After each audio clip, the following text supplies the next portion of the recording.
In the 18th century, Britain was still a rural society. Most people still lived in very poor conditions in the countryside, and the majority of work was available on the land, in small village communities. The Industrial Revolution enabled the development of mass production in factories and concentrated the workforce into urban centres, where there was power for the engines, in the form of water and coal to make steam, and access to raw materials with good transport facilities. Seaside resorts had been made fashionable in the 18th century as spa towns because of their health-giving properties.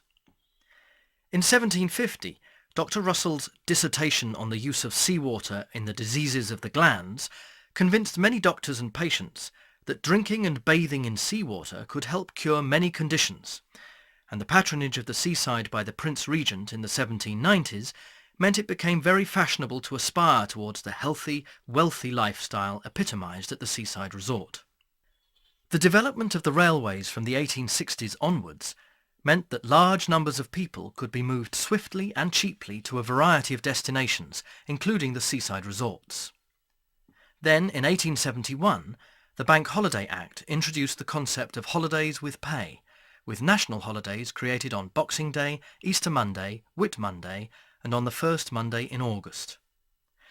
This meant that a growing urban working class of factory workers and service workers were able to take holiday without either losing their job or losing their income. The trippers came to the seaside for the health-giving properties of sea bathing, fresh air, or ozone as they called it, and adventure. The seaside has been a place for exotic excitement ever since the Prince Regent created the astonishing pleasure domes of Brighton Pavilion in the early 19th century. This giddy atmosphere of innovation and thrill has continued throughout the British seaside's history. It's often at the seaside that inventions are first tried out. For example, the first electric railway, the first electric street lighting, technological feats such as Blackpool Tower, the incredible engineering achievements of the seaside pleasure piers, the largest Ferris wheels, the sauciest What the Butler saws, the newest arcade games, and now the most extreme water sports such as parascending or kiteboarding. It's also where romance and sauciness abound. The seaside is a great leveller. When sunbathing in a bathing costume or dripping from a dip in the sea, class, social standing and wealth become meaningless. The seaside postcard tradition of dirty weekends and embarrassing situations are pretty close to the seaside experience itself. Clothes and inhibitions are both abandoned, making us anonymous and vulnerable at the same time.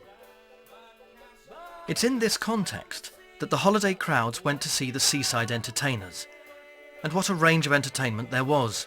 Donkeys, Punch and Judy, German bands, who advisedly changed their name to Oompa or brass bands with the advent of the First World War, beach orators, jugglers, barrel organs, trick cyclists, escapologists and many, many more.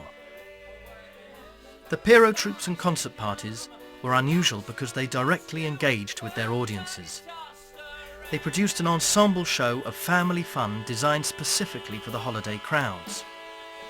In style, form and content, they were perfectly adapted for the British seaside, and because of this, they were fantastically successful. The development of cheap air flights, package holidays, and the disruption of social behaviour brought about by the Second World War changed the holidaying habits of the interwar years. The Pierrots and concert parties were one of Britain's last oral cultures. Little is recorded in book or paper form, let alone on film or tape. But as can be seen by the postcards of the era, they were hugely popular and an essential part of our cultural heritage.